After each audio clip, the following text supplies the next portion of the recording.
Football ইতিহাসের সবচেয়ে রোমাঞ্চকর লড়াই কোনটি? যে কেউ এক বাক্যে বলবেন ব্রাজিল বনাম আর্জেন্টিনা। কিন্তু বিশ্বকাপে এই দুই দল শেষ মুখোমুখি হয়েছিল ৩৬ বছর আগে।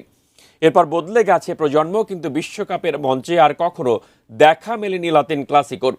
অবশেষে সেই সম্ভাবনা উকি দিচ্ছে এবারের বিশ্বকাপে। কোনো সমীকরণ মিললে মুখোমুখি হতে পারে ব্রাজিল ও আর্জেন্টিনা। বিস্তারিত জানাচ্ছেন বদিউজ্জামান মিলন। একদিকে ক্যারিয়ারের শেষ প্রান্তে দাঁড়িয়ে লিওনেল মেসির মুকুট ধরে রাখার শেষ লড়াই, অন্যদিকে ব্রাজিলের দীর্ঘ ২ যুগেরও বেশি সময় ধরে চলা হেক্সা জয়ের অন্তহীন ক্ষুধা। ফুটবল বিশ্বে সবচেয়ে আলোচিত দুই দেশ ব্রাজিল ও আর্জেন্টিনা। এই দুই দেশের ম্যাচ দেখতে মুখিয়ে থাকে ফুটবল ভক্তরা। আর সেটা যদি বিশ্বকাপের মতো মঞ্চে হয় তাহলে কথাই নেই। সবশেষ ১৯৯০ সালে বিশ্বকাপে আর্জেন্টিনার বিপক্ষে খেলেছিল ব্রাজিল।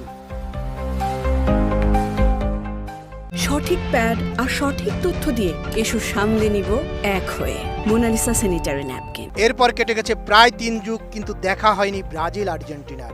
তবে ভক্তদের সেই অপেক্ষা শেষ হতে পারে এই বিশ্বকাপে। সমীকরণ মিলে গেলে চলমান বিশ্বকাপের সেমিফাইনালে মুখোমুখি হতে পারে ব্রাজিল আর্জেন্টিনা। গ্রুপ পর্বে টানা ২ ম্যাচ জিতে যে গ্রুপের চ্যাম্পিয়ন আর্জেন্টিনা, শেষ ম্যাচে তারা মাঠে নামবে জর্ডানের বিপক্ষে। ওই ম্যাচ জিতলে দ্বিতীয় রাউন্ডে তারা খেলবে এইচ গ্রুপের রানার্স আপদের বিপক্ষে, যেখানে এগিয়ে রয়েছে উরুগুয়ে। অন্যদিকে বিশ্বকাপের শুরুটা ভালো করতে না পারলেও হাইতিকে হারিয়ে সি গ্রুপে টেবিলে সিংহাসনে ফিরেছে ব্রাজিল। শেষ ম্যাচে স্কটল্যান্ডের কাছে হার এড়াতে পারলেই গ্রুপ চ্যাম্পিয়ন হবে তারা। এমনটি হলে পরের রাউন্ডে ব্রাজিলের প্রতিপক্ষ হবে জাপান। ফলে ব্রাজিল আর্জেন্টিনা এই অবস্থানে থেকে যদি দ্বিতীয়, তৃতীয় রাউন্ড ও কোয়ার্টার ফাইনালের বাধা পেরোতে পারে, তাহলে সেমিফাইনালে মুখোমুখি হবে দুই দল। বিশ্বকাপে আর্জেন্টিনা ও ব্রাজিল সব শেষ ১৯৯০ সালের ২৪ জুন মুখোমুখি হয়েছিল। ইতালি বিশ্বকাপে ১৯৯০ সালের সেই ম্যাচে ব্রাজিলকে ১-০ গোলে হারিয়েছিল আর্জেন্টিনা।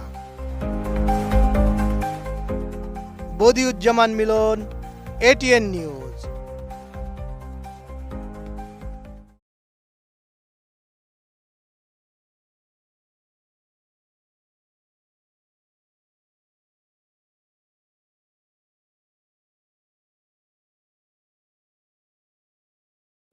শেষ হতে পারে এই বিশ্বকাপে। সমীকরণ মিলে গেলে চলমান বিশ্বকাপের সেমিফাইনালে মুখোমুখি হতে পারে ব্রাজিল আর্জেন্টিনা। গ্রুপ পর্বে টানা ২ ম্যাচ জিতে যে গ্রুপের চ্যাম্পিয়ন আর্জেন্টিনা, শেষ ম্যাচে তারা মাঠে নামবে জর্ডানের বিপক্ষে।